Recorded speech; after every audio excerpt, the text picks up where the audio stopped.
नमस्कार. आपण पाहताय आवाज वंचित बहुजनांचा. नमस्कार.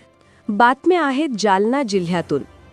गाढेगव्हाण येथील सरकारी रस्ता अडवल्याप्रकरणी सरपंच व ग्रामसेवक यांच्यावर कार्यवाही करा, वंचित बहुजन आघाडीची मागणी. नमस्कार. आपण पाहताय आवाज वंचित बहुजनांचा. प्रतिनिधी प्रदीप जाधव, जालना. जाफराबाद तालुक्यातील गाढेगव्हाण येथे महामानव डॉक्टर बाबासाहेब आंबेडकर यांच्या स्मारकासमोरील पूर्वनियोजित जागेवर यापूर्वी सरपंच व ग्रामसेवक यांच्या सहाय्याने अतिक्रमण करण्यात आले होते. वंचित बहुजन आघाडीच्या पाठपुराव्यामुळे पोलीस अधीक्षक आयुष नोपाणी यांनी अतिक्रमण थांबवले आहे.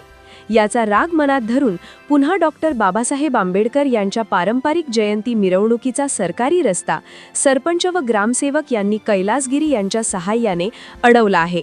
तो तात्काळ पूर्ववत करण्यात यावा व या प्रकरणी कैलासगिरी यांच्यासह सरपंच व ग्रामसेवक यांच्यावर कार्यवाही करण्यात यावी. या मागणीचे निवेदन जिल्हा परिषद उपमुख्य कार्यकारी अधिकारी संदीप पवार यांची भेट घेऊन सादर करण्यात आले आहे. यावेळी वंचित बहुजन आघाडीचे मराठवाडा उपाध्यक्ष दीपक डोके, जिल्हा संघटक राजेंद्र खरात, शत्रुघ्न कोळी, विजय सावंत, बबन सावंत, योगेश हिवाळे, रोहन हिवाळे, राजू दाभाडे, कडुबा हिवाळे, संजय हिवाळे, भगवान घोरपडे, विलास सावंत यांच्यासह पदाधिकारी व कार्यकर्ते मोठ्या संख्येने उपस्थित होते.